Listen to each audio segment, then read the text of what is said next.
Olá pessoal, professor Daniel Luiz de volta. O objetivo do vídeo de hoje é trazer para vocês 3 importantes modificações feitas pelo pacote anticrime.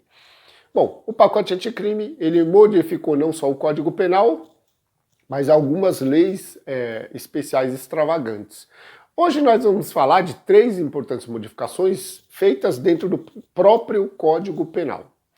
Antes de prosseguir com o vídeo, eu quero pedir para que vocês me acompanhem lá no YouTube, Professor Daniel Luiz, Estudando na Quarentena, ok? Bom, falando das 3 modificações, vamos falar da primeira. A primeira tem a ver com o limite máximo de pena cumprida no Brasil. No Brasil, sempre nós tivemos um limite máximo de pena de 30 anos.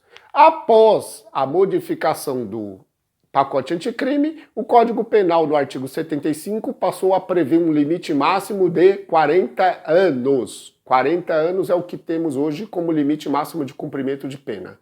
Então, qualquer pessoa condenada ao cumprimento de pena privativa de liberdade no Brasil, independente se são feitas somas, entre um ou mais crimes, esse limite não pode ultrapassar os 40 anos, ok? Primeira modificação. Segunda modificação importante do pacote anticrime tem a ver com a pena máxima do crime de concussão. O crime de concussão, previsto no artigo 316 do Código Penal, previa um limite máximo de pena de 8 anos. Então a pena estabelecida ali era mínima de 2, máxima de 8. Com a modificação do pacote anticrime, esse máximo da pena passou a 12 anos. Então nós temos lá hoje crime de concussão, pena mínima de 2, reclusão de 2 a 12 anos.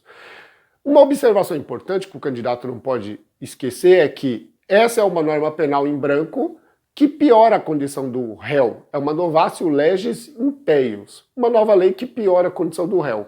Portanto, ela não retroage, ela só é aplicada da sua entrada em vigor para frente.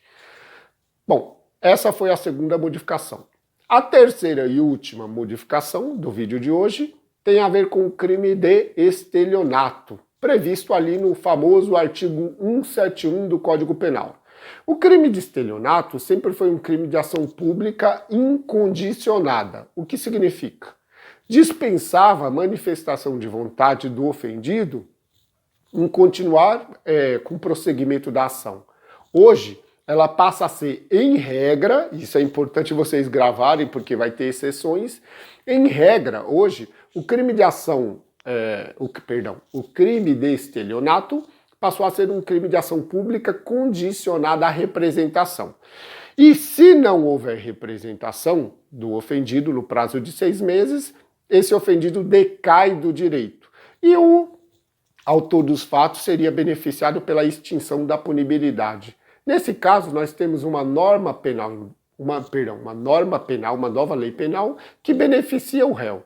É uma novatio legis in melius, uma lei que melhora a condição do réu. Então, qualquer pessoa que cometeu estelionato antes desta data, mas isso é importante fixar, cometeu um crime antes dessa data, mas que ainda não foi oferecida a denúncia, precisa da representação do ofendido para ser feito o oferecimento da denúncia, ok?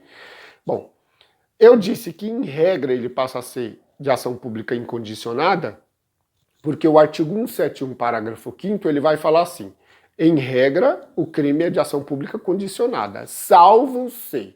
E aí vai vir as exceções. Se o crime for cometido contra a administração pública, direta ou indireta, se ele for cometido contra criança ou adolescente, se ele for cometido contra pessoa com deficiência ou se ele for cometido com pessoa maior de 70 anos. Então as pessoas nessas condições, se a vítima estiver nessa condição, o crime será ainda de ação penal pública incondicionada, ok?